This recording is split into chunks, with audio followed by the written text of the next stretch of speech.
Puji nama Tuhan. Shalom ibu-ibu WOI yang dikasihi Tuhan. Wow, semangatnya luar biasa. Boleh kasih tepuk tangan dulu untuk Tuhan Yesus.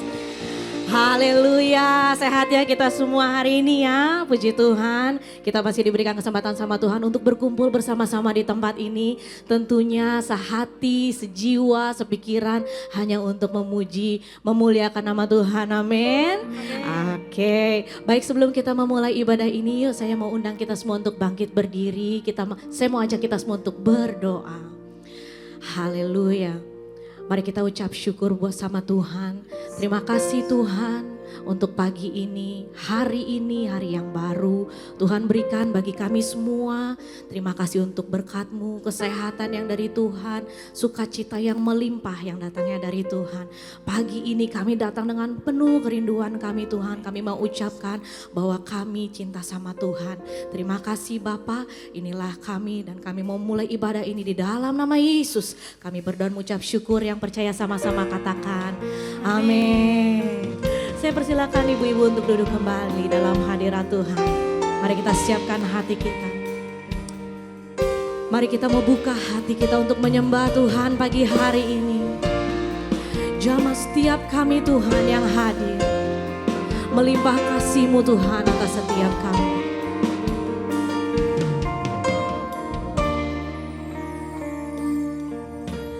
Roh-Mu yang hidup penuhiku, mengalir dalamku.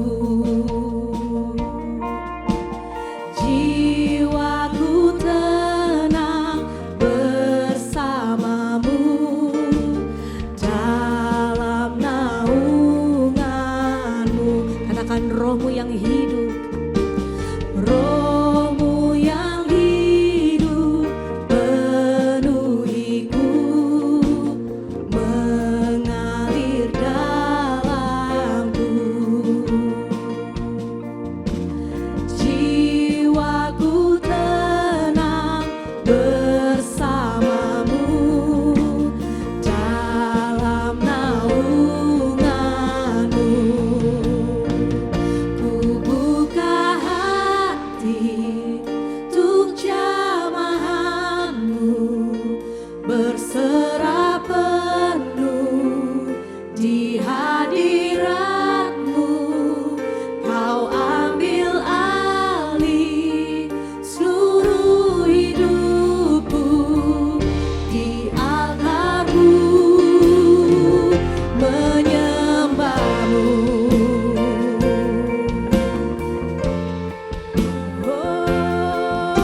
Oh, sekali lagi kita mau katakan roh-Mu yang kudus. Roh-Mu yang kudus, pulihkanku. Engkaulah damaiku. Ku hidup oleh anugerah-Mu yang menyertai, yang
Ku buka hati untuk jamaah. Pagi ini kami mau berserah penuh hanya sama Tuhan. Amin. Di hadirat ambil alih Tuhan. Seluruh hidupku. Amin. Menyembuh buka hatiku, buka hati. Amin. Jamah setiap kami.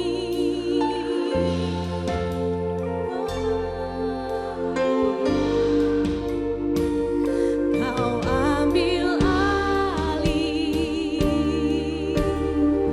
Amin. Di altarmu. Lebih lagi kita mau nyatakan, ku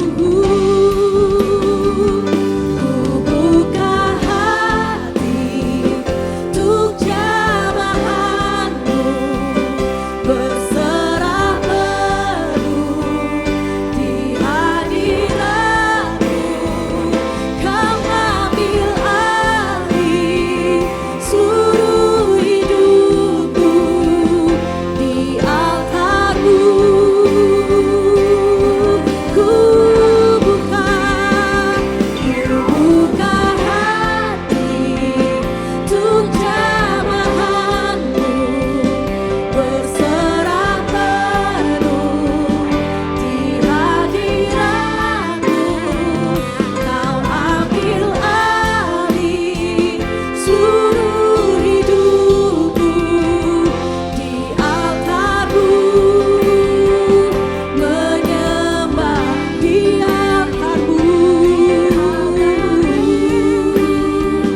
menyembahmu di altarmu, menyembahmu.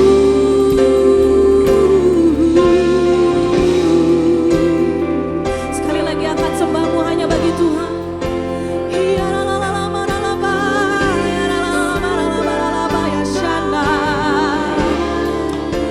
Kami sembah Engkau Tuhan, tiada yang lain, hanya Kau. Kami naikkan syukur, kami angkat tangan kami mau sembah Tuhan, Kau yang termulia.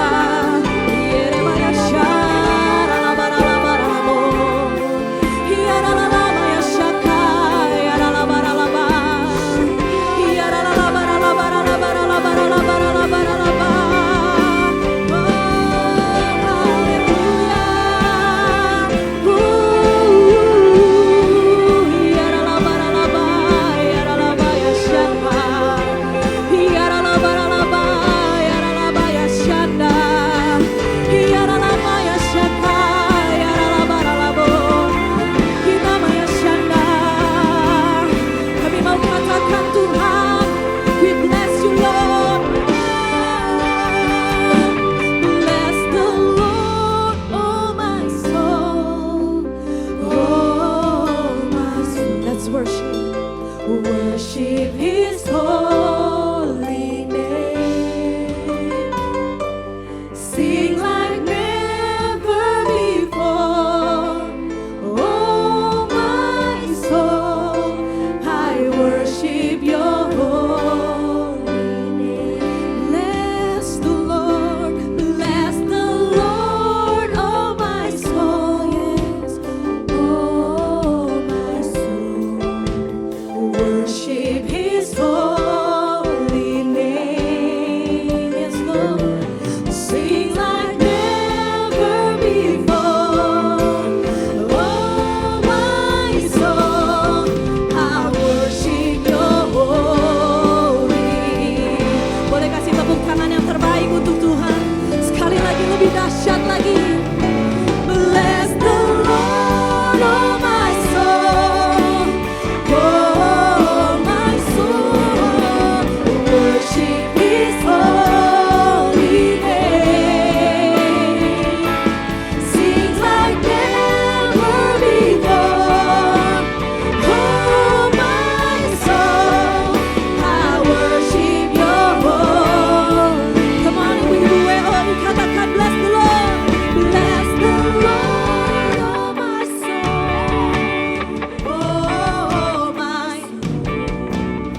worship His holy name. Sing like never, sing like never before. Oh my soul, I worship Your holy. Bless the Lord, bless the Lord, oh my soul, oh my soul. Worship His holy name. Sing like never before. Oh my soul, I worship Your holy name. I worship You, I worship Your holy name. I worship Your holy name. Kami ucapkan syukur atas-Mu Tuhan, berkat-Mu yang tercurah atas kami. Sungguh sukacita kami melimpah hanya karena Tuhan. Terima kasih Tuhan, dan kami siap untuk bersukacita dan bersorak-sorai hanya bagi Tuhan. Mari sekali lagi yang percaya katakan. Kita siap memuji Tuhan pagi hari ini, ibu-ibu. Siap? Yang setuju katakan amin. Katakan amin. Haleluya. Kita mau naikkan syukur kita hanya bagi Tuhan, oke? Sama-sama tepuk tangan yuk.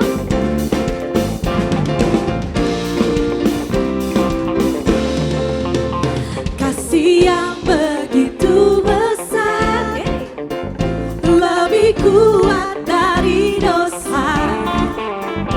Kasih yang menemukanku, selamatkan dan pulihkanku. Katakan ku naikkan syukur, ku naikkan syukurku.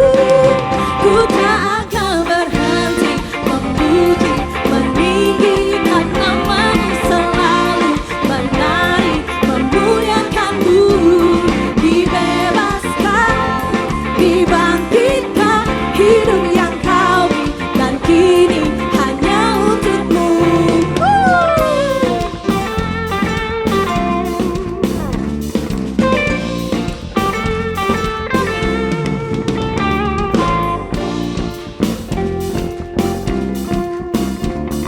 Siap-siap sekali lagi ya ibu-ibu. 1, 2, 3. Kasih yang begitu besar, lebih kuat dari dosa.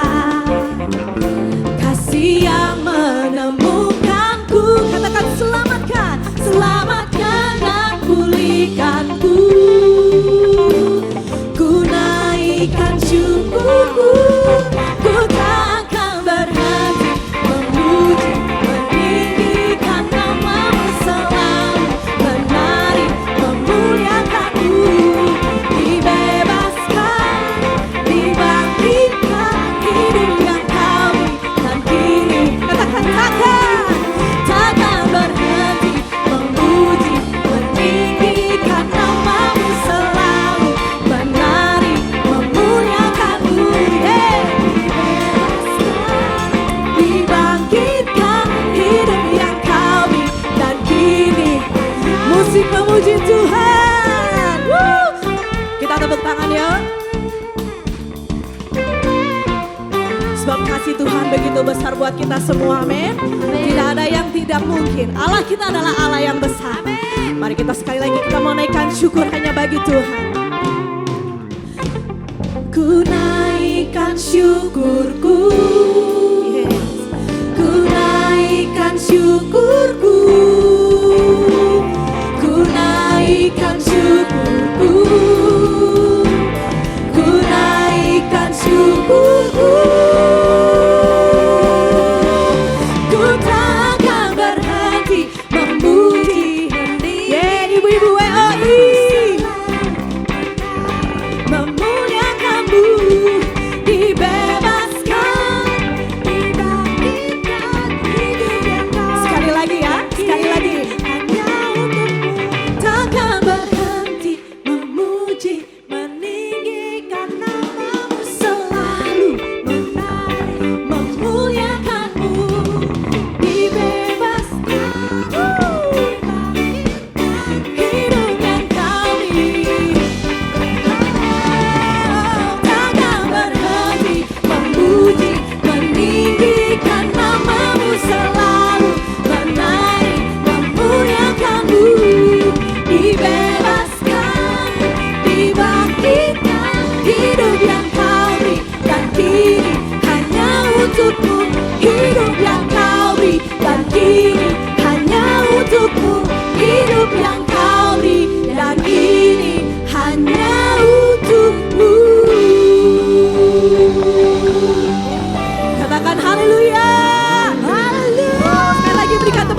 kasih untuk duduk kembali. Wow. Kalau sukacita kita dan kita terus memuji-muji Tuhan dengan semangat yang seperti ini. Saya yakin Tuhan pasti beracara pada hari ini. Amen, untuk kita semua, amin. Kasih tepuk tangan lagi dong. Wow, sungguh luar biasa ibu-ibu WOI. Kali ini saya mau menyapa jika ada para ibu nih yang baru pertama kali hadir beribadah di tempat ini. Jika ada, boleh angkat tangannya. Halo ibu, halo juga, selamat datang. Waduh, ada banyak nih. Wow, sebelah kiri saya juga ada, selamat datang. Puji nama Tuhan. Haleluya, haleluya. Boleh nanti ibu-ibu yang terkasih bisa scan ya untuk isi form biodata jiwa baru. Dan nanti begitu keluar dari tempat ibadah ini ada souvenir yang menanti di depan. Jadi jangan dilewatkan ya ibu-ibu ya. Oke, baik, kini saatnya kita juga akan berdoa. Kita akan memberikan persembahan. Saya persilahkan. Haleluya, terpuji namamu. Mari kita berdoa. Syukur. Terima kasih Tuhan buat hari ini. Terima kasih buat kasih-Mu, buat penyertaan yang Kau berikan pada kami. Mari jemaat kita mengangkat tangan kita memberkati Indonesia. Kiranya perkenanan Tuhan turun atas Indonesia. Diberkatilah Indonesia dari Sabang sampai Merauke. Ada shalom di bangsa kami. Indonesia semakin kuat di segala aspek kehidupan. Tuhan memberkati Presiden dan wakilnya Pak Jokowi dan Pak Ma'ruf, amin. Kiranya diberikan hikmat dalam memimpin dan menyelesaikan setiap permasalahan yang ada di bangsa Indonesia. Sehingga Indonesia semakin kuat dan tangguh. Pulih lebih cepat, bangkit lebih kuat. Tuhan memberkati Gembala sidang kami Pak Niko. Diberkatilah keluarganya, kesehatannya, pelayanannya. Biarlah lewat pelayanan hamba-Mu dimanapun berada. Semakin membawa banyak jiwa mengalami pertobatan di era Pentakosta ketiga ini. Dan membawa api Pentakosta hingga ke bangsa-bangsa. Tuhan memberkati Gembala CK7 terkasih Dr. Yanto. Diberkatilah keluarganya, diberkatilah kesehatannya, diberkatilah pelayanan hamba-Mu dimanapun berada, bahkan profesinya sebagai seorang dokter. Kiranya lewat penggembalaan hamba-Mu semakin membawa jemaat CK7 menjadi umat yang layak di hadapan Tuhan, bertumbuh berakar di dalam firman-Mu. Tuhan memberkati generasi Yeremia. Biarlah generasi ini semakin hari semakin cinta akan Engkau, semakin mengenal dan menjadi pelaku firman-Mu dimanapun mereka berada, sehingga menghasilkan generasi-generasi Yeremia yang kuat di dalam Engkau. Tuhan memberkati jemaat WOI PRC, diberkatilah keluarganya, diberkatilah kesehatannya, diberkatilah mata pencariannya. Jemaat WOI semakin hari semakin kuat di dalam Tuhan. Dan dimanapun mereka berada, mereka boleh menjadi pelaku firman-Mu. Dan menghasilkan wanita-wanita Indonesia yang kuat dan tangguh di dalam Tuhan. Menjadi jemaat yang kuat, bertumbuh berakar. Semakin hari semakin mengenal akan Engkau. Terima kasih Tuhan. Dan jemaat WOI, bangkitlah dari keterpurukan, maka engkau akan keluar sebagai pemenang, bahkan lebih dari pemenang. Terima kasih Tuhan, terima kasih Bapa. Kami juga berdoa buat persembahan kami. Kami bersyukur buat semua berkat-Mu. Dan biarlah Tuhan persembahan ini Tuhan Engkau berkati. Dan sebagai wujud syukur kami percaya kami menerima kesehatan, keluarga, bisnis, pekerjaan yang terbaik. Terima kasih Bapa. Inilah doa kami. Di dalam nama Tuhan Yesus, mari bersama-sama katakan amin.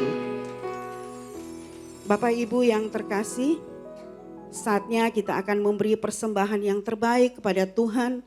Mari kita siapkan persembahan kita dan melalui scan QR yang ada di kursi maupun di layar. Bisa juga dengan mode transfer ke rekening yang tertera di layar. Atau bisa juga memasukkan ke dalam amplop dan kotak yang tersedia. Tuhan Yesus memberkati. Shalom. Berikut kami sampaikan beberapa pengumuman. Ibadah Raya Onsite hari Minggu 2 April 2023, pukul 9 waktu Indonesia Barat, dilayani oleh Pendeta Robertus Purwadi SESPD. Pukul 11.30 waktu Indonesia Barat, dilayani oleh PDP Tirsa Julana Wibowo. Pukul 16.30 waktu Indonesia Barat, dilayani oleh Evangelis Indri Pardede. Ibadah Raya Onsite disertai dengan ibadah onsite pemuda dan anak, yaitu King's Kid, ibadah anak berkebutuhan khusus, Little Blessing Toddler, sekolah minggu, Joshua Generation Kids Church English Service, Junior Church Indonesian Service, 316 Youth English Service, dan 2 PM Young Professional and Couples.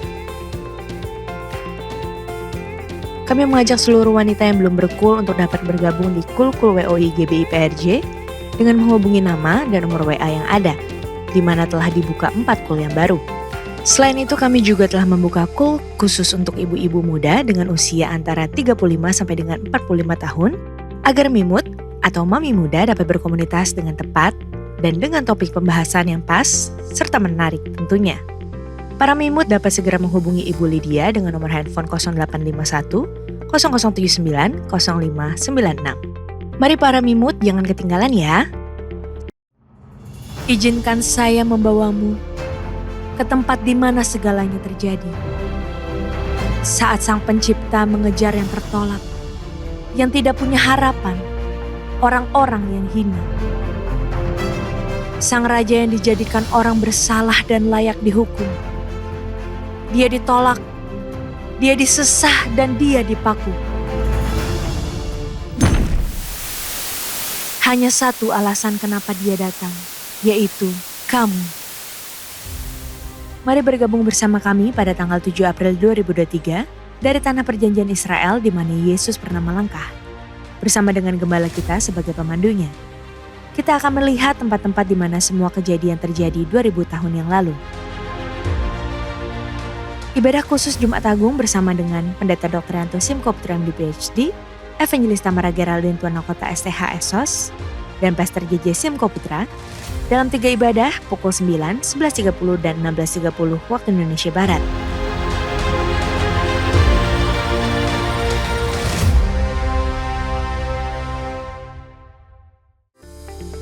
Sehubungan dengan libur nasional Hari Raya Idul Fitri, maka ibadah onsite bulan depan diliburkan. Panggilan untuk seluruh wanita hebat. Roma 8 ayat 31 mengatakan, jika Allah di pihak kita, siapakah yang akan menjadi lawan kita?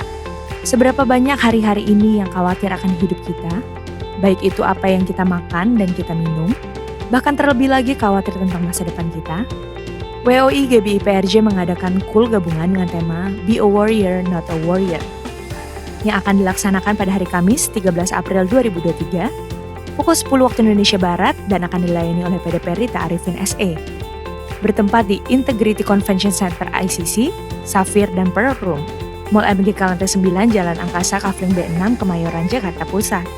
Dengan dress code kebaya dan jeans, kita akan memuji dan menyembah Tuhan serta menikmati hadirat Tuhan bersama-sama. Selain itu akan ada acara dari kita untuk kita dengan menampilkan special performance WOI PRJ, kesaksian yang memberkati, lomba pakaian adat, potluck, serta akan ada foto booth untuk mengabadikan momen bersama dan kehadiran para wanita hebat. Kami mengajak para gembala kul, anggota kul maupun para wanita yang berkul untuk kita bersama-sama belajar kebenaran firman Tuhan serta mengikuti seluruh rangkaian acara yang akan diadakan bersama-sama dengan komunitas yang benar dan sehat tentunya. Sekian pengumuman pada hari ini. Terima kasih atas perhatian Bapak Ibu sekalian. Tuhan Yesus memberkati. Oke, baik. Sedikit informasi tambahan ya buat ibu-ibu yang terkasih. Gereja kita juga mempunyai divisi namanya Cancer Ministry. Jadi bagi ibu-ibu yang mungkin punya keluarga, teman, ataupun ada yang membutuhkan pelayanan bagi yang sedang melewati perjalanan kansernya, dapat menghubungi Cancer Ministry kami, dan mulai Juni ini ya, Cancer Ministry akan mulai onsite kembali di setiap bulan di hari Sabtu minggu keempat. Oke, jadi boleh kasih tahu ke keluarga, teman, saudara yang membutuhkan bahwa akan ada pelayanan Cancer Ministry dan onsite ya untuk bulan Juni. Kemudian di counter depan juga tersedia counter doa bagi ibu-ibu yang membutuhkan doa, boleh nanti ke counter di depan agar nanti didoakan oleh para pengerja kami. Dan sebelum ini, setelah ini kita akan mendengarkan firman Tuhan. Namun sebelum itu saya mengajak kita semua untuk bersatu hati kembali. Kita mau menyembah Tuhan. Kita mau katakan, Tuhan, kami percaya berkat-Mu sungguh nyata. Dan setiap jalan keluar yang Tuhan sediakan tepat dan indah pada waktunya. Amin. Mari sama-sama kita mau sembah Tuhan.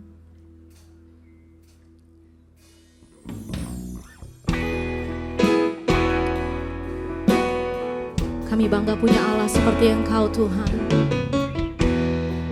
yang menjawab setiap doa kami. Tak selalu Tuhan menjawab doa, namun Dia beri yang terbaik di waktu yang tepat. Izinkanlah Tuhan untuk bekerja, yang mustahil menjadi mungkin oleh karena percaya. Tak selalu Tuhan menjawab doa, namun Dia beri yang terbaik di waktu yang tepat. Izinkanlah Tuhan untuk bekerja, yang mustahil menjadi mungkin oleh karena percaya. Yesus mendengar lebih dari yang kudoakan. Yesus menjawab lebih dari yang kuharapkan. Dengan caranya di waktu yang tepat, ku kan melihat Dia jadikan semua. Kami percaya Tuhan.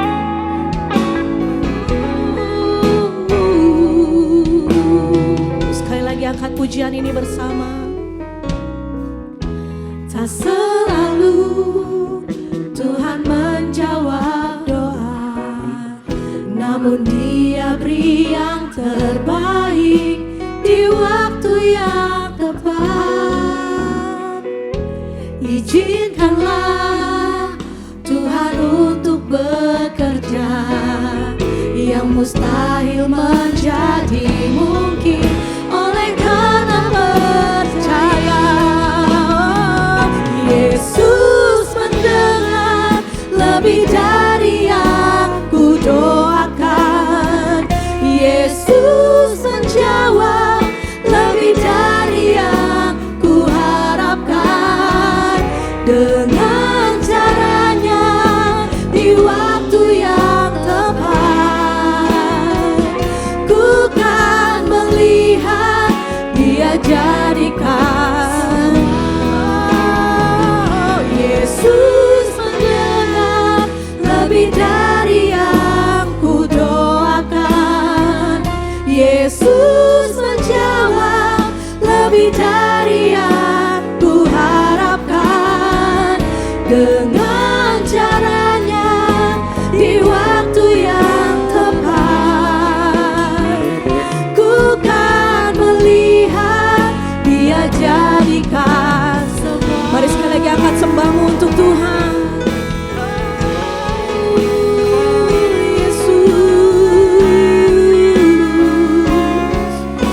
Sungguh kami percaya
Yesus mendengar lebih dari yang kudoakan. Sebab Yesus tahu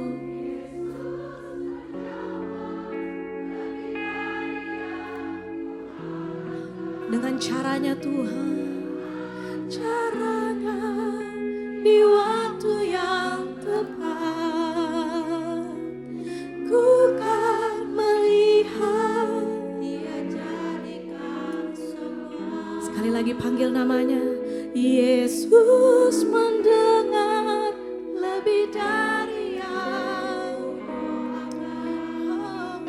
Yesus menjawab lebih dari yang kuharapkan.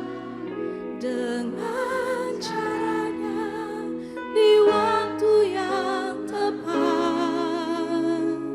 ku kan melihat. Tuhan akan jadikan indah pada waktunya, amin. Sekali lagi katakan, Yesus mendengar lebih dari yang kudoakan. Yesus menjawab lebih dari yang kuharapkan. Dengan caranya di waktu yang tepat, ku kan melihat Dia jadikan semua. Ku kan melihat Dia jadikan semua. Ku kan melihat Dia jadikan semua.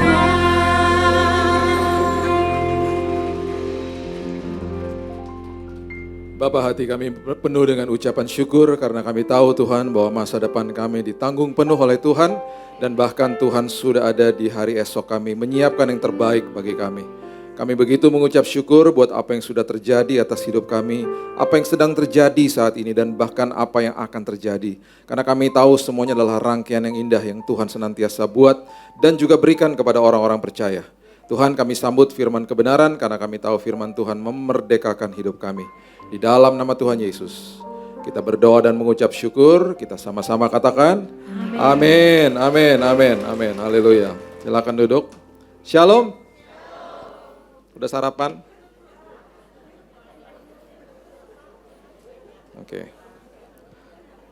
Oke, kita buka sama-sama dari 2 Samuel pasal yang ke-5, ayatnya yang ke-17. 2 Samuel pasal yang ke-5, ayat yang ke-17. Kita tadi melihat judul-judulnya Through It All. Through It All itu berarti menerobos, berarti through gitu ya. Coming through itu bahasa Inggrisnya berarti saya menerobos masalah saya. Saya kalau berdoa menerobos masalah itu berarti kita juga harus memiliki pengertian yang benar. Karena seringkali ketika kita berdoa minta terobosan, 2 hal yang ada di dalam pikiran kita. Karena kita nggak ngerti arti terobosan. Yang pertama kita berpikir bahwa masalah saya akan dilenyapkan sama Tuhan, begitu saja. Yang kedua kita berpikir bahwa kita akan dibawa ke jalan pintas dan kita tidak akan berhadapan sama masalah kita. Namanya aja menerobos berarti kan terobos masalah lah ya. Ya harusnya kan gitu. Jadi kita belajar firman Tuhan 2 Samuel 5 ayat 17 mengatakan, ketika didengar orang Filistin bahwa Daud telah diurapi menjadi raja atas Israel, maka majulah semua orang Filistin untuk menangkap Daud. Tetapi Daud mendengar hal itu lalu ia pergi ke kubu pertahanan.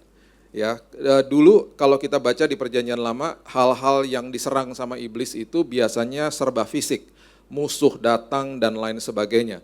Jadi dikatakan waktu Daud diurapi, kemudian diserang sama bangsa Filistin. Sekarang kepada kita, kehidupan kita, ketika kita percaya kepada Yesus, kita pun diserang sama iblis. Tetapi di dalam alam roh kita. Dan yang terjadi adalah saat itu di ayat 18 dikatakan ketika orang Filistin itu datang dan memencar di lembah Refaim. Jadi dikepung berarti. Ya, kita juga seringkali rasanya sepertinya kok nggak habis-habis nih masalah. Datang terus gitu ya masalah-masalah. Kemudian bertanyalah Daud kepada Tuhan karena dia lari ke kubu pertahanan. Dia tahu kemana dia harus berlari. Kita juga wajib tahu kemana kita harus berlari. Kalau terjadi sesuatu masalah atau apapun di dalam hidup kita. Kalau ibu-ibu beli HP, pas dibuka boxnya, yang didapati apa? Salah. Waktu dibuka boxnya, handphonenya nggak ada. Di paling atas apa? Buku manual. Dibaca nggak buku manualnya? Diambil, dilempar. Kita nggak baca, kita cari-cari sendiri fitur-fiturnya. Terus kita tanya sama teman, ini bisa apa aja HP gue ya? Nah, di buku manual itu artinya manufacturer of the mind. Jadi artinya adalah pikiran daripada sang pabrik. Dia tulis semuanya di situ. Jadi kalau terjadi apa-apa harusnya larinya ke buku manual toh. Karena semuanya ada di situ, jawabannya semua detail ada di situ, fitur-fitur yang bisa dipakai ada di situ. Alkitab adalah buku manual kita. Jadi kalau kita nggak baca, ya salah sendirilah. Terus kemudian kita mulai tanya-tanya sama orang, akhirnya dapat informasi salah, ya kan? Padahal semuanya ada di Alkitab. Kemudian di buku manual dikatakan begini, kalau terjadi kerusakan bawa ke dealer resmi. Kalau kita bawa ke dealer yang tidak resmi, kalau terjadi kerusakan lebih lagi, ya salah kita sendirilah.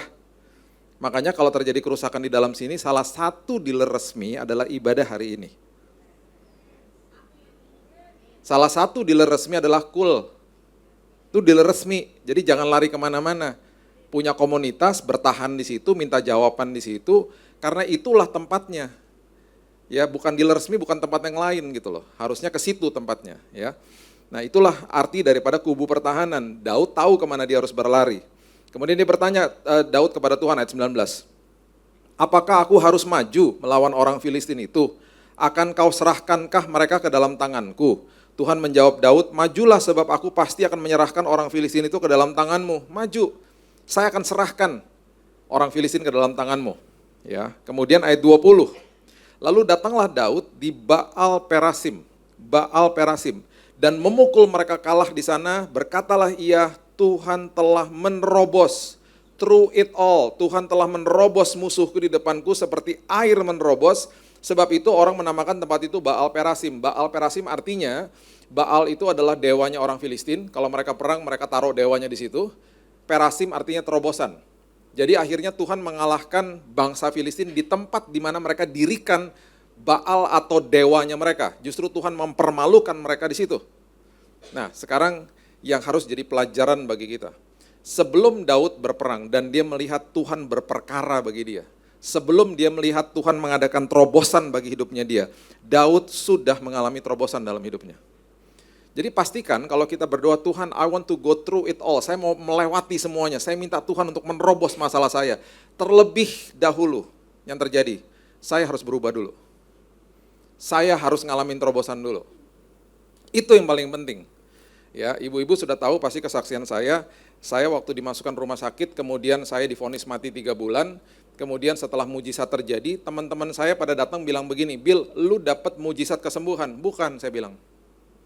Loh iya dong, lu mujizat kesembuhan dari Tuhan? Bukan.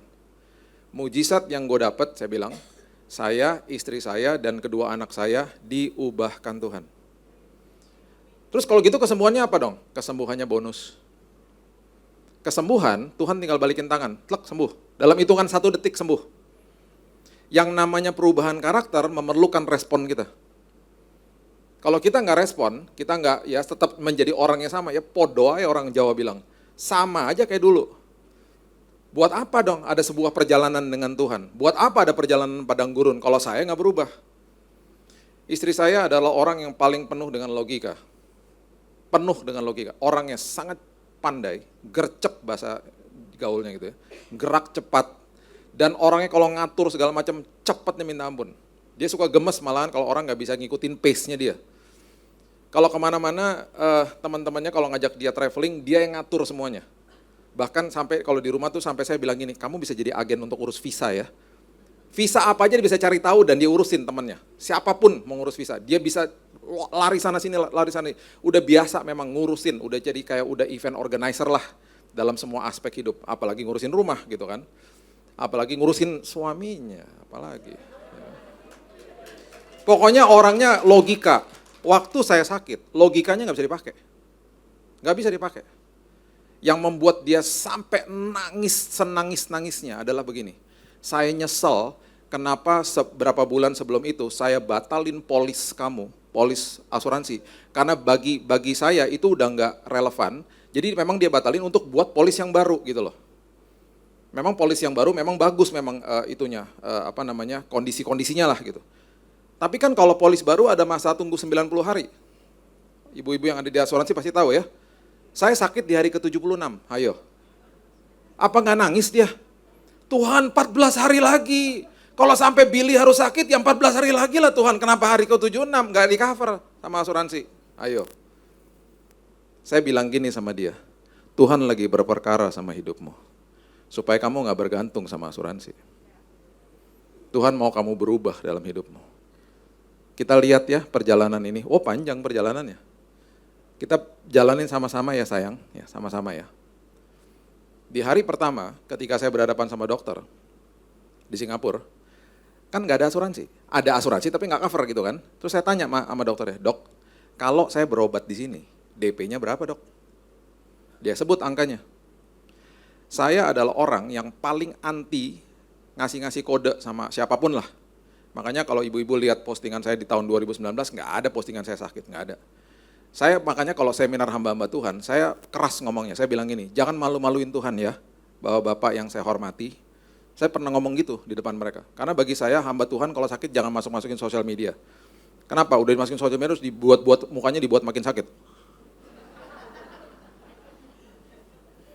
Di awalnya selalu kata-katanya bagus-bagus saja, tolong doakan saya. Terus setelah itu nggak enak, jika Anda digerakkan Tuhan. Kode. Inilah Tulus ada 5 tuh, BCA, Mandiri, semuanya tuh akun-akunnya. Enak aja. Manusia yang membantu manusia itu pipa. Sumbernya Tuhan. Jangan dikejar pipanya, kejar sumbernya. Jangan bergantung sama pipanya dong. Jangan kasih-kasih kode sama pipanya buat apa? Apa gunanya coba? Imanmu nggak akan terlatih di dalam Tuhan. Saya bilang sama istri saya, jangan posting. Saya bilang sama teman-teman saya, jangan diposting ya. Saya mau buktikan Tuhan saya sanggup. Tuhan saya luar biasa. Jadi saya bilang sama istri saya, dokter bilang gini, Pak 5 hari Pak, Bapak sudah harus di kemo. Saya bawa anak saya, yang masih SD waktu itu. Dan saya harus pulang ke Jakarta, karena nganter dia harus dipulangin dulu. Pak 5 hari loh Pak, kalau Bapak mau pengobatan di Jakarta silahkan, mau di sini silahkan. Tapi 5 hari Bapak udah harus di tempat tidur, udah harus ditancepin tuh selangnya. Ini kondisinya udah begini Pak tiap hari. Udah akut dibilang gitu. Waktu saya pulang ke Indonesia, saya sama istri saya, ya udah pasti orang yang saya kasih itu ya keluarga sama teman sahabat saya, that's it udah. Udah, saya nggak kasih tahu siapa-siapa. Saya bilang sama dia, sayang, kita doa ya. Kalau Tuhan kasih DP-nya yang dokter tadi sebut, kita berangkat ke Singapura. Kalau enggak, kita pengobatan di Jakarta. Yang tahu cuman saya, istri saya sama Tuhan. Dalam hitungan 3 hari, DP itu ada di BCA saya. Ada beberapa orang yang tiba-tiba transfer dan saya nggak pernah kasih tahu, jumlahnya persis sama, ayo. Nggak lebih, nggak kurang, sama persis. Istri saya pakai logika tadi yang saya udah katakan ya. Saya bilang sama dia, sayang, ini Tuhan udah kasih DP-nya. Yuk kita berangkat. Oh dia kan pakai logika, ntar sisanya gimana? Ini kan baru DP. Saya bilang gini, loh kita kan minta sama Tuhan DP, bukan semuanya. Tuhan kasih DP-nya, kita berangkatlah. Terus saya bilang gini, kalau Tuhan mulai, Tuhan akan akhiri dengan indah. Udah, berangkat. Ini buktinya nih, kita nggak kasih tahu siapa-siapa, Tuhan kasih persis Tuhan kasihnya. Terus kita nggak kasih tahu sama siapa-siapa. Nah, kita berangkat nih, sampai di sana. Masuk di kamar yang berempat, cari yang paling murah dong. Iya dong, cari, asuransi nggak cover. Cari paling murah, kamar yang berempat. Wah, muntah-muntah saya. Kenapa? Karena bawa makanan dari pasien-pasien yang lain toh. Muntah-muntah, nggak tahan. Saya bilang sama dokter, lihat di website, dok, itu di rumah sakit ini, di General Hospital Singapura ini, ada kamar yang sendirian. Kamarnya sendirian, tapi bukan VIP, jadi nggak ada jendelanya. Harganya sedikit lebih murah dari kamar berempat. Tapi sendirian, ya memang nggak ada jendelanya kan, dan bukan VIP. Cuman sendirian itu yang dikejar orang kan. Tapi dokter bilang gini, Pak udah sold out, udah habis Pak kamar itu, karena diminati semua orang. Ya udah nggak apa-apa dok, gitu. Saya bilang sama istri saya nggak apa-apa. Kita ngucap syukur, kita menyembah sumber atas segala sumber. Di malam hari nggak sampai 12 jam, itu saya tanya siang hari, jam 7 malam. Tiba-tiba suster masuk ke kamar saya bilang gini, Pak dokter sama pihak rumah sakit sudah setuju, di lantai 8 ini ada kamar nomor 3 di ujung, itu kamar namanya suite room, di atasnya VVIP, VVIP, suite. Itu disediakan buat Bapak. Saya bilang ini enak, nggak mau. Gimana bayarnya? Suite room. Tahu nggak suster bilang apa? Pak, dokter sama pihak rumah sakit sudah setuju, Bapak disuruh masuk situ, bayarnya yang tadi tuh Pak, yang kamar sendiri, yang satu itu, yang murah itu. Waktu dia kasih tahu kabar itu, istri saya lagi di bawah beli makanan. Saya buru-buru dong berkemas-kemas. Masuk rumah sakit udah di kursi roda loh. Tiba-tiba dapat kekuatan, saya tarik koper saya jalan ke kamar nomor 3. Suster panik dong. Suster di hallnya panik. Kursi roda. Saya bilang minggir. Kamar nomor 3 mana, buruan. Kenapa saya buru-buru? Karena nanti takutnya pihak rumah sakit ganti pikiran. Tuh. Kamar nomor 3 mana, buruan. Waktu masuk di kamar, saya buka toiletnya, karpet semuanya. Saya dalam hati, Tuhan tidur di toilet pun gak apa-apa Tuhan, karpet. Ada ruangan tunggu, ada segala macam, suite room, bayangin. Karena Tuhan lagi persiapkan, Tuhan mau kirim orang, tamu-tamu ke situ rupanya. Dan anak saya yang pertama waktu itu sekolah di Singapura SMA. Jadi Tuhan kasih ruangan buat dia untuk belajar di situ. Dia datang setiap hari Jumat, Sabtu, Minggu. Dia belajar di situ karena menghadapi ujian kelas 3 SMA. Jadi waktu saya masuk ke dalam kamar itu, ya, saya masuk ke dalam, saya beresin tuh kamar, saya tata dengan rapih. Saya buka tuh kopernya, saya tatain semuanya, gantung-gantungin baju-bajunya. Jadi pas istri saya masuk ini, buset, udah rapi begini? Iya dong. Supaya ketika suster masuk udah settle kita, gak dipindah-pindahin lagi. Dia kasihan nanti sama kita kan. Saya udah sampai saya nyalain itu tuh yang di ruangan tuh yang wangi-wangian tuh. Aromatera, saya nyalain semuanya udah lengkap sampai istri saya masuk. Teduh banget di kamar gitu. Iya dong. Perjalanan terus berjalan. Logikanya dia mulai digerus sama Tuhan. Gimana Tuhan nanti ujungnya? Kan mahal pasti Tuhan. Setelah Tuhan kirim 80 orang ke rumah sakit. Sepertiganya saya gak kenal. Kita gak kenal, dari gereja-gereja lokal datang. Dan 80 itu juga kita gak pernah undang, kita gak pernah kasih tahu siapa-siapa. Mulut ke mulut datang, ada yang dari Indonesia, dari Surabaya, dari mana-mana. Setelah 2,5 bulan saya dapat mujizat Tuhan, sebelum pulang ke Indonesia, istri saya pasti deg-degan. Tanya sama business office di bawah, berapa tagihannya? Pihak rumah sakit katakan begini, sudah lunas Bu. Orang-orang yang datang nabur, bahkan Bu, kita ada note di sini, uangnya kelebihan bayar. Saya pulang ke Indonesia, bukan sekedar bawa kesembuhan, bawa uang kelebihan. Sampai-sampai kita bisa telepon teman-teman yang sedang sakit. Saya bilang sama istri saya, kamu telepon teman-teman yang lagi sakit, cari tahu, transfer uangnya. Karena ini dari Tuhan, kita tabur lagi. Dapat ketemu teman yang ada di Pineng, lagi sakit jantung dan lain sebagainya, transfer semuanya. Disitulah dia berubah. Iya ya, kita nggak ada asuransi, tapi Tuhan asuransi kita. Beres. Jadi ketika berhadapan sama masalah, pastikan kita yang berubah. Dia berubah, berubah. Kok bisa ya, dia sampai nangis-nangis, sampai hari ini kalau ngomong tuh masih bisa nangis. Nangis-nangis gitu. Kok bisa ya Tuhan akhirnya ubahkan aku gitu. Ya. Coba baca Yakobus pasalnya yang kedua, 1 maksud saya, ayat yang kedua. Yakobus 1 ayat yang kedua. Saudara-saudaraku, anggaplah sebagai suatu kebahagiaan apabila kamu jatuh ke dalam berbagai-bagai, ini kan aneh. Anggaplah sebagai suatu kebahagiaan kalau kamu jatuh ke dalam berbagai-bagai pencobaan. Ya, count it all joy bahasa Inggrisnya. Ya, kata jatuh itu adalah peripipto bahasa Yunaninya. Artinya tiba-tiba masuk ke dalam sebuah lubang yang ada cahayanya. Ayo. Tiba-tiba masuk ke dalam sebuah lubang yang ada cahayanya, itu maksudnya. Kemudian kata pencobaan itu bahasa Inggrisnya adalah trials atau ujian lebih tepatnya. Bahasa aslinya perasmos. Perasmos artinya mengalami Tuhan. Pantesan Yakobus ngomong gini, kalau kamu sedang berhadapan sama sebuah ujian kehidupan, kamu harus tersenyum, kamu harus berbahagia. Kenapa? Karena itu kesempatan kamu ngalami Tuhan. Itu maksudnya. Kalau kamu mau dengar suara Tuhan dengan lebih jelas, kamu mau ngalami Tuhan, kamu tersenyum ketika ada ujian, dia katakan begitu. Karena itu kesempatan bagimu. Makanya kalau lagi berhadapan sama sebuah masalah ya, kita harus mengganti paradigma kita. Biasanya kalau melihat sebuah masalah, kita bisa lihat dari dua kacamata. Yang pertama adalah pencobaan, yang kedua adalah ujian. Cobaan itu adalah mengeluarkan kelemahan saya dan memakai kelemahan saya untuk menghancurkan saya. Itu cobaan. Kalau ujian, mengeluarkan kelemahan saya, memakai kelemahan saya juga untuk membuat saya lebih baik. Itu ujian. Makanya namanya ujian matematika toh. Ketika kita dapat hasilnya, aduh nomor 2 aku nggak belajar, nggak ngerti formulanya, salah nomor 2. Kita belajar lagi toh. Kan kita dikasih tahu sama hasil tesnya, itu kelemahanmu, kamu nggak belajar, kamu nggak ngerti formulanya. Kita belajar lagi, ketika diuji lagi karena udah belajar bisa nggak? Bisa. Makanya namanya ujian matematika, bukan cobaan matematika. Anak-anak siap-siap besok akan ada cobaan matematika. Bukan, ujian matematika. Iya kan? Jadi kalau lihat masalah, Tuhan ini ujian. Akan keluar nih kelemahan aku Tuhan. Dan aku akan pakai kelemahan itu untuk membuat aku lebih baik.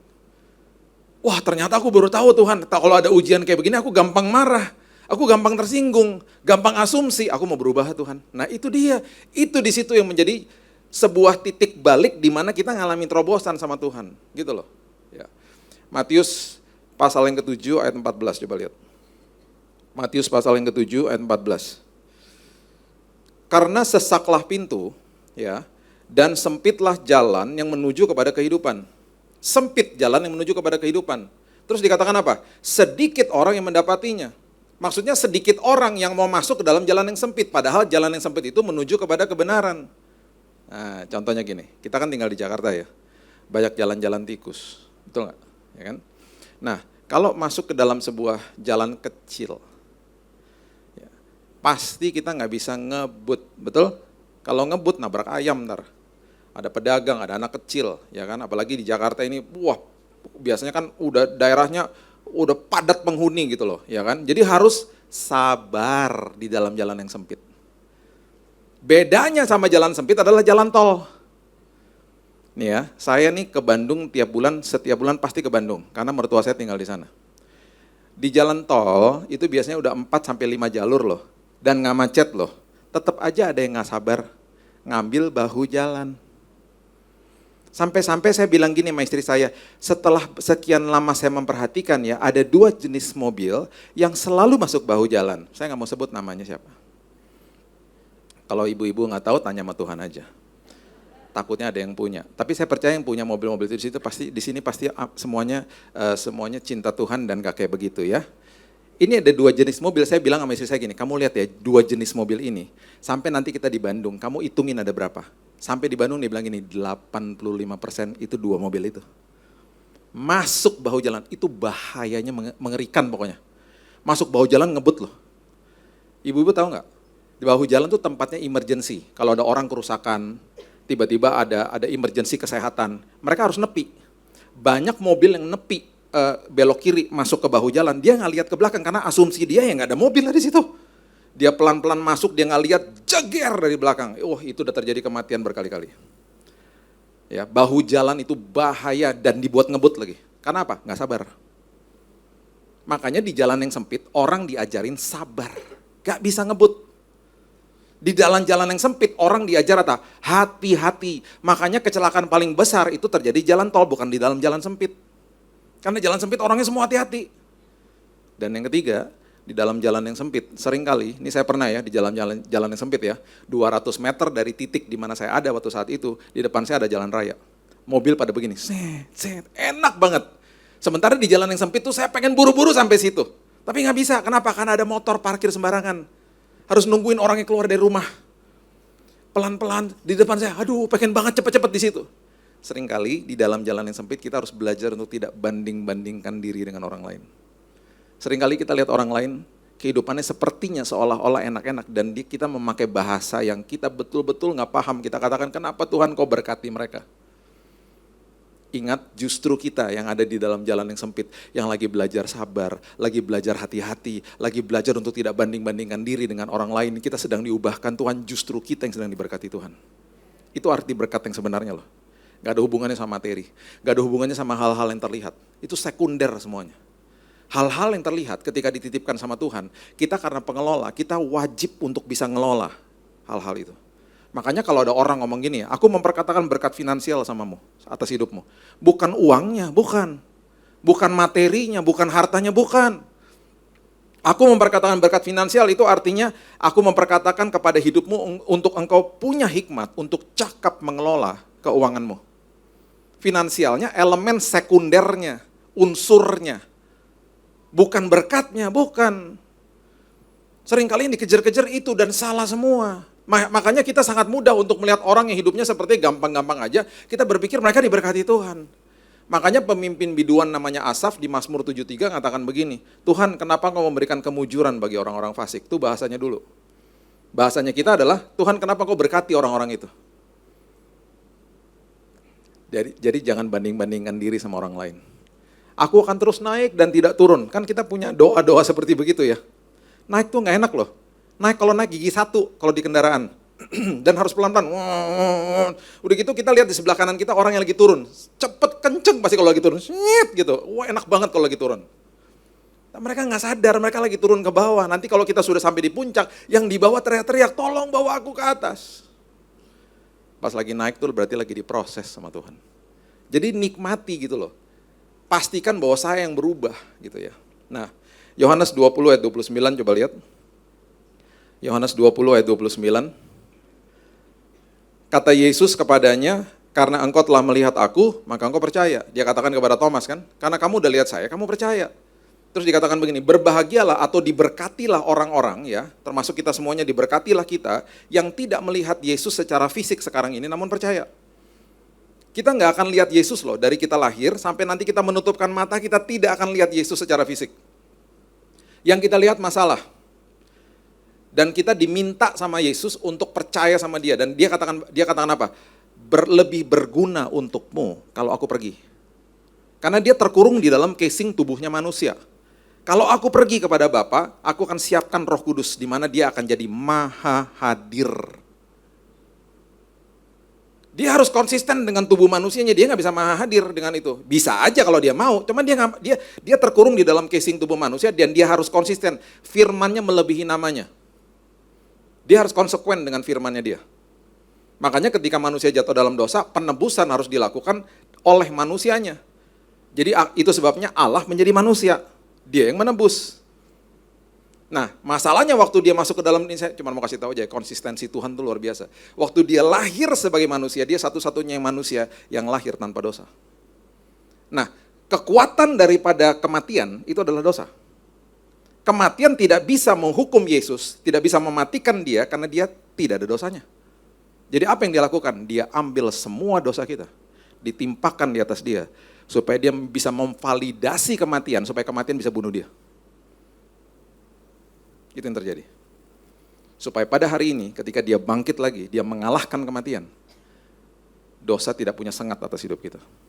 Dan dia kembali membuat kematian dalam posisi mati alias tidak berkuasa atas kita. Karena dosa kita sudah ditimpakan di atas dia. Itu sebabnya ketika nanti kita menutupkan mata di dunia ini, di detik itu juga kita bangkit di pangkuan Bapa di sorga. Karena kematian tidak berkuasa atas kita. Itu Tuhan. Itu kedaulatan Tuhan. Itu kehebatan Yesus yang luar biasa. Dan itu yang terjadi. Dia begitu konsisten dengan apa yang dia lakukan. Dia bilang, saya lebih baik pergi. Ketika saya pergi, saya jadi maha hadir. Roh saya akan ada di setiap anak-anak saya. Nah masalahnya bagi kita, masalahnya on the other side, kita ini nggak lihat dia secara fisik. Yang kita lihat kan masalah. Terus kita harus percaya sama janji-janji dia. Nah itu dia yang saya selalu katakan, kita nih harus ngerti posisi kita di dalam Tuhan. Posisi kita Roma 8 ayat 17 adalah kita anak, ahli waris, dan orang-orang yang punya hak penuh atas semua janji-janji Tuhan. Wow. Itu sebabnya ya, ini yang terjadi nih ya, sama seorang tua, bapak-bapak tua ya, yang buta, dimasukin ke rumah jompo. Waktu dia datang ke rumah jompo, dia mau masuk ke kamarnya, digandeng dong sama petugasnya, karena dia nggak bisa lihat kan, dituntun sama petugasnya. Sambil jalan, petugasnya ngomong gini, om, kamarnya om ya, nanti bagus banget om. Ada pemandangannya luar biasa om. Dia lagi jelasin, karena omnya buta kan. Terus om, di kamarnya om tuh bagus banget karena catnya warnanya pastel, teduh banget kamarnya om. Terus si omnya tiba-tiba ngomong gini, oh iya, saya udah lihat bagus banget. Loh om, Kita belum nyampe loh Om di kamar. Loh, kita mau nyampe atau tidak tetap aja saya nggak bisa lihat. Saya mengatakan bagus berdasarkan penjelasanmu. Harusnya hari ini kita katakan Tuhan terima kasih. Walaupun aku belum lihat pemulihan, aku belum lihat kesembuhan, tapi aku melihat masa depanku yang begitu indah. Berdasarkan apa? Firman Tuhan. Berdasarkan janji Tuhan. Aku bisa membayangkan Tuhan, wow luar biasa. Waktu saya terbaring sakit ada 3 selang masuk transfusi, selang kemo, sama selang infus. 3 selang masuk nancep di sini nih. Saya bilang gini, Tuhan saya berterima kasih. Di bulan Juni nanti Tuhan, 2 anak saya wisuda, yang satu SMA, satu SD. Saya percaya Tuhan aku bisa hadir, dan aku hadir sudah dalam kondisi sembuh total. Padahal dokter bilang apa? Kamu akan dirawat sampai bulan Oktober, itu pun kalau kamu masih hidup. Bulan Mei saya keluar dari rumah sakit, tanpa obat. Bulan Juni saya menghadiri kedua wisuda anak saya. Walaupun kondisi saya masih lemes gitu ya, karena baru sembuh, masih beratnya masih cungkring gitu ya. Saya menghadiri wisuda mereka. Saya bilang, Tuhan, aku percaya kepada janjimu. Aku simpan di dalam lubuk hatiku. Karena itu sumber daripada kehidupan dan kesembuhan. Amsal 4 ayat 20-23. Itu Tuhan. Makanya percaya sama janjinya luar biasa. Ya, makanya apa yang harus kita perbaiki? Mata rohani kita. Seringkali mata rohani kita kotor. Kita nggak bisa lihat kebaikan Tuhan akhirnya. Makanya seorang ibu, dia bilang gini sama suaminya.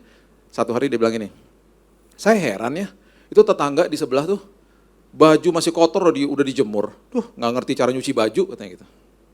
Di hari kedua dia komplain lagi, tuh lihat tuh, baju masih kotor dijemur sama dia nggak ngerti cara nyuci baju. Tuh ibu di sebelah tuh tetangga kita, dia bilang gitu.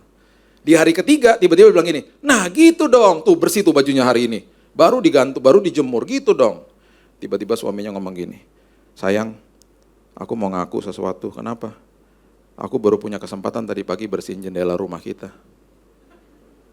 Selama 3 hari ini kamu bukan lihat jemuran tetangga yang kotor, jendela kita yang kotor. Makanya pas aku bersihin langsung jadi bersih kan semuanya.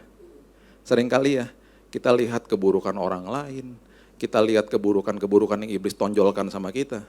Karena apa? Mata rohani kita yang rusak, yang kotor. Kalau mata rohani kita bersih, apapun kejelekan dunia, kita melihat kebaikan Tuhan. Kita melihat perkara indah yang Tuhan sudah siapkan bagi kita. Itu sebabnya ketika 12 pengintai maju. Ya, maju. Dan mereka melihat raksasa di tanah perjanjian. Yang 10 balik apa? Karena mereka mata rohaninya kotor. Mereka bangsa yang besar, mereka bangsa yang mengerikan, udahlah jangan ke situ. Tapi yang 2 balik, mereka bilang gini, betul, kan sama-sama lihat, mereka bangsa yang besar, betul. Tapi Tuhan saya lebih besar. Akhirnya kita nggak pernah dengar kan nama-nama seperti Safat, Yigal, Palti, Nafbi, nggak pernah dengar kan? Itu nama-nama 10 pengintai yang didokumentasikan di bilangan 13, ada nama-nama itu. Tapi mereka juga bukan jadi pahlawan iman, mereka nggak pernah masuk tanah perjanjian, dihukum sama Tuhan. Tapi ada 2 nama yang kita masih dokumentasikan dan kita berikan kepada anak-anak kita, Yosua dan Kaleb. Karena mereka mempunyai mata rohani yang sangat bersih. Betul musuh kita besar, betul masalah saya besar, tapi Tuhan saya lebih besar. Itu yang terjadi sama Simson, Hakim-Hakim 14 ayat 5 dan 6 mengatakan begini.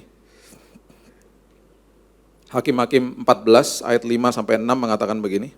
Lalu pergilah Simson beserta ayahnya dan ibunya ke Timna. Ketika mereka sampai ke kebun-kebun anggur di Timna, maka seekor singa muda mendatangi Simson dengan mengaum. Ya, kalau sekarang di perjanjian baru, iblis berjalan seperti singa yang mengaum-ngaum toh. Ya kan, kalau dulu betul-betul berhadapan sama singa. Perhatikan kalimat ini, pada waktu itu berkuasalah roh Tuhan atas dia. Kalau baca perjanjian lama, seringkali roh Tuhan itu berkuasa atas manusia. Ketika Yesus hadir dan dia menebus kita dan ada kuasa kebangkitan, Roh Kudus ada di dalam kita. Bukan di atas lagi, di dalam. Sehingga akhirnya apa? Setelah ada roh Tuhan, singa itu dicabiknya seperti orang mencabik anak kambing. Sebelum terjadi terobosan Tuhan menolong dia waktu lihat musuhnya, lihat singa, bukan dia lihat seperti bukan sekedar lihat seperti kambing, anak kambing bahkan. Berarti apa? Dia melihat kebesaran Tuhan yang luar biasa sampai musuhnya, kok udah kayak anak kambing loh gitu. Terjadi terobosan yang luar biasa. Karena apa? Di dalamnya sudah diubahkan Tuhan, gitu loh. Ya, jadi pastikan kita yang berubah. Hati-hati dengan dengan yang namanya evidence atau hal-hal yang iblis akan tonjolkan kepada kita. Kejadian 37 ayat 33 mengatakan begini. Kejadian 37 ayat 33. Ketika Yakub memeriksa jubah itu, ia berkata, ini jubah anakku, binatang buas telah memakannya, tentulah Yusuf telah diterkam. Yusuf dibuang sama kakak-kakaknya ke lubang, dijual, kemudian bajunya dilumuri dengan darah hewan dikasih ke bapaknya. Jadi bapaknya lihat sebuah kenyataan bahwa itu jubahnya Yusuf itu dilumuri sama darah. Dia bilang apa? Yusuf udah mati, Yusuf udah diterkam binatang buas. Itu yang iblis tonjolkan kepada kita.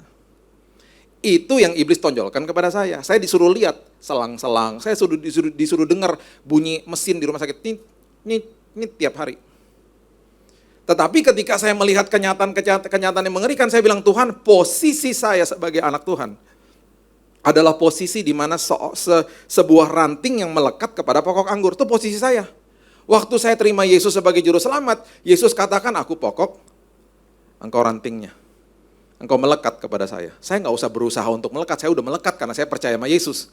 Berarti waktu itu doa saya begini, Tuhan, karena pokok anggurnya nggak punya kanker, berarti rantingnya nggak punya kanker dong.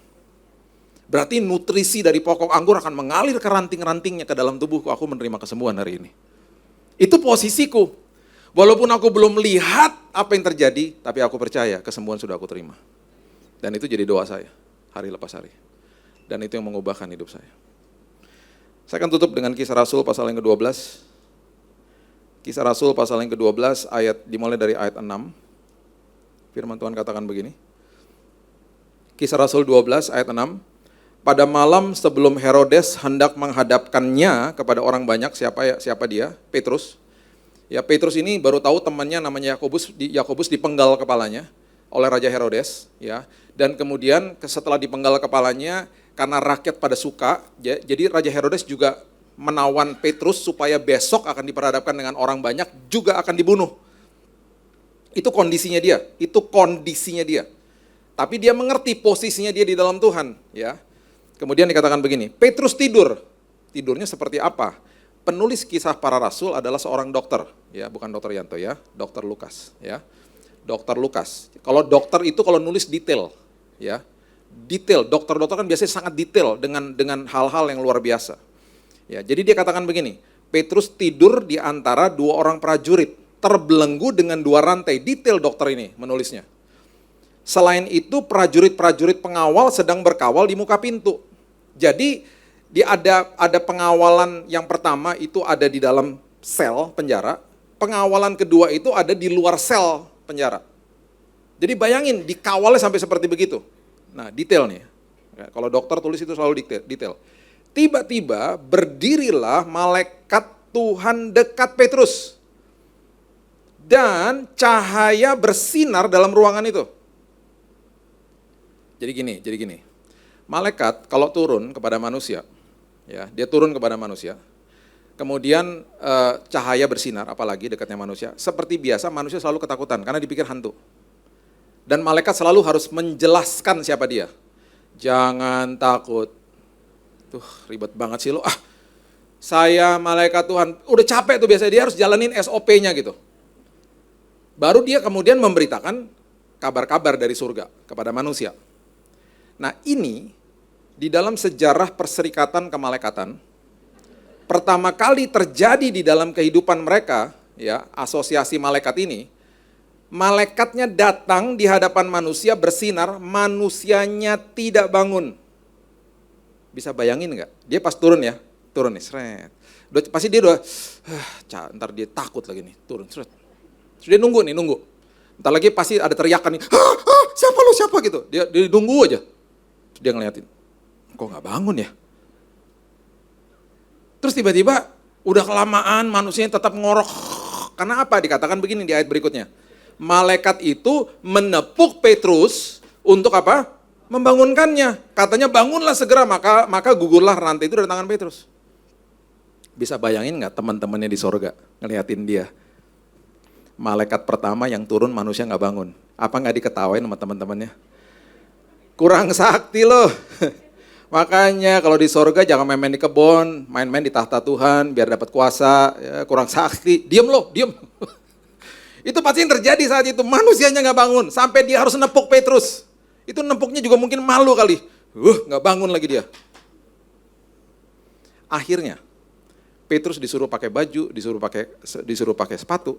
Mereka menerobos pengawalan itu. Coba lihat ayat 10, ayat terakhir ya. Coba lihat. Setelah mereka melalui itu artinya diorkomai. Melalui itu adalah diorkomai, artinya menerobos. Menerobos tempat kawal pertama, berarti prajurit yang jaga di dalam sel. Kemudian tempat kawal kedua, prajurit yang jaga di luar sel.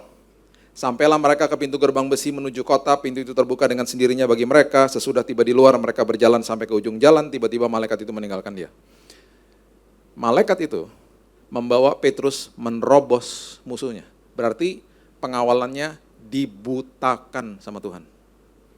Sebelum Petrus menerobos dengan malaikat itu, dia sudah mengalami terobosan dalam hidupnya. Dan Alkitab dengan sangat jelas mengatakan, terobosannya adalah dia tidur nyenyak. Walaupun besok diperhadapkan dengan massa yang begitu banyak, dan ada kemungkinan besar dia akan dibunuh. Itu adalah arti daripada Mazmur 23 ayat 5. Aku menyiapkan hidangan di hadapan musuhmu. Dengan kata lain, di dalam semua masalah kamu bisa makan, kamu gak stres. Dan di dalam masalah, Anda bisa tidur. Perbedaan antara damai sejahtera sukacita yang ada di dalam roh manusia, itu perbedaannya adalah ketenangan dan kesenangan yang ada di emosi manusia. Itu beda loh. Makanya damai sejahtera dan sukacita adalah buah roh. Itu pemberian kerajaan sorga. Dunia gak bisa kasih. Yang dunia kasih adalah ketenangan dan kesenangan. Itu letaknya di roh, itu letaknya di emosi manusia. Bisa dicuri sama iblis, bisa terusik kapan saja tergantung sama apa yang kita lihat. Apakah saya ada kesenangan dan ketenangan di rumah sakit? Nggak ada. Saya dengar orang meninggal, orang teriak, orang mau bunuh diri di lantai saya. Ada ketenangan, ada kesenangan? Nggak ada. Tapi ada damai sama sukacita di dalam roh saya. Itu yang memampukan saya tidur nyenyak kalau malam. Itu yang memampukan saya masih bisa tersenyum ketika ada tamu datang. Dan seperti ada semangat. Mereka lihat ada semangat dalam hidup saya. Itu sebabnya ia seperti pohon yang ditanam tepi aliran air, berbuah pada musimnya, daunnya nggak layu. Daun itu menggambarkan sebuah kemuliaan Tuhan. Daun menggambarkan sebuah semangat kehidupan. Di dalam musim yang berganti-ganti, aku tetap semangat di dalam Tuhan. Itu maksudnya. Jadi Petrus ngalami terobosan yang luar biasa, sampai tidur nyenyak, sampai malaikat datang pun dia nggak tahu. Itu terobosan yang dia alami dalam hidupnya. Jadi prinsipnya begini sebagai penutup, ibu-ibu. Kalau kita percaya kepada Tuhan kita yang kita nggak bisa lihat secara fisik, Dia mampu membutakan masalah kita. Sehingga bersama-sama dengan Dia kita menerobos masalah kita. Dan selagi kita menerobos, kita diubahkan Tuhan. Dan saya percaya ketika nanti ada kesaksian yang kita beritakan, kita akan katakan, Tuhan ubahkan hidup saya. Bukan sekedar masalah saya dihalau sama Tuhan, Tuhan ubahkan hidup saya. Itu arti daripada through it all. Berikan tepuk tangan kita kepada Tuhan kita. Bapak terima kasih, mengucap syukur buat pagi siang hari ini. Hamba-Mu stop sampai di sini ya Tuhan, tapi kami tahu bahwa firman Tuhan terus berkumandang di hati kami. Kami percaya bahwa firman Tuhan menjadi pelita dan menjadi pedoman bagi langkah-langkah hidup kami.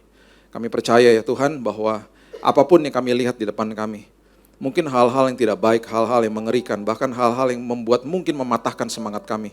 Tapi kami tahu ketika kami berpegangan kepada firman Tuhan dan kami mengerti posisi kami sebagai anak ahli waris dan orang-orang yang mempunyai hak penuh atas janji-janji Tuhan. Kami percaya Tuhan, iman kami bertumbuh dan kami bisa mengatasi kondisi hidup kami dengan Tuhan.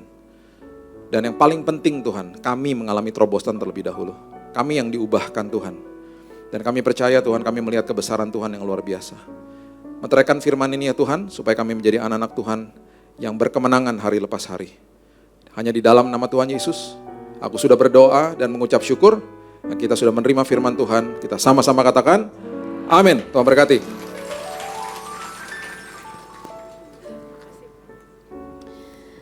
Kita akan mendengarkan pengumuman.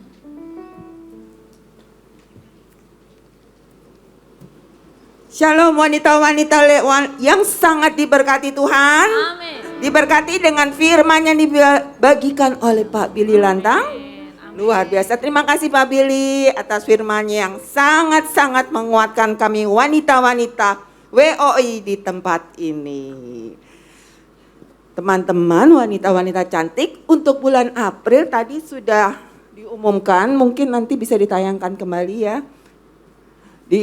Bahwa kita ada libur lebaran di minggu keempat, Kamis keempat itu harinya WOI biasanya. Jadinya untuk bulan depan Kamis keempat kita libur untuk ibadah WOI, tapi kita gantikan dengan acara KUL gabungan yang diadakan pada minggu kedua hari Kamis, yaitu tanggal 13 April. Di tempat ini dengan jam yang sama, saya mengundang wanita-wanita di tempat sini. Ayo datang, kita mempunyai banyak acara di hari tersebut. Di antaranya ada performance dari teman-teman KUL kita yang luar biasa, karena di WOI kita mempunyai 13 KUL. Jadi kita akan saksikan, mungkin ada lenong, nanti ada yang nyanyi, ada yang nari, pokoknya kita bersukaria bersama. Juga kita akan mendengarkan kesaksian-kesaksian teman-teman kita yang sudah berKUL, bagaimana hidup mereka diubahkan. Jadi ingat ya, 13 April kita juga menyediakan makanan yang luar biasa. Taburan dari teman-teman KUL kita yang luar biasa juga. Ingat, 13 April ajak semua teman-teman yang belum berKUL juga dipersilakan hadir. Itu aja, saya percaya save the date 13 April. Dan juga saya mau tambahkan ada pengumuman yang teman-teman mau didoakan, di depan ada counter doa setelah acara ini. Tuhan Yesus memberkati. Kita akan mengakhiri ibadah ini, kita akan berdoa dan menerima doa berkat. Silakan, saya undang kita semua untuk bangkit berdiri. Mari kita sama-sama berdoa. Tuhan Bapa yang di surga, terima kasih Tuhan Engkau sudah berbicara kepada kami pada siang hari ini lewat hamba-Mu Pastor Billy Lantang. Biarlah firman yang ditaburkan pada siang hari ini memberikan kekuatan dan rema dalam kehidupan kami masing-masing. Kami mau berdoa Tuhan untuk Pastor Billy Lantang, Tuhan Kau terus tambah-tambahkan pelayanannya. Biarlah lewat pelayanan hamba-Mu ini Engkau terus mengimpartasikan kasih dan kuasa-Mu. Engkau berkati Tuhan apapun yang hamba-Mu ini kerjakan. Kau lindungi, jagai, pagari dimanapun beliau berada beserta seluruh keluarga besarnya. Kami juga mau berdoa Tuhan bagi jemaat yang hadir pada siang hari ini Tuhan. Kami percaya yang sakit sudah disembuhkan, yang berbeban berat sudah diberikan kelegaan, yang terikat sudah Engkau berikan kebebasan. Kalau sebentar kami akan kembali ke rumah kami masing-masing dan kembali ke aktivitas kami masing-masing, kami akan menerima berkat-Mu. Pulanglah dan terimalah berkat yang berlimpah dari Bapa yang di surga, cinta kasih dari anak yang tunggal Tuhan kita Yesus Kristus, persekutuan yang manis dengan Roh Kudus menyertai kita mulai siang hari ini sampai Maranatha, bahkan sampai selama-lamanya. Mari kita semua yang percaya katakan amin.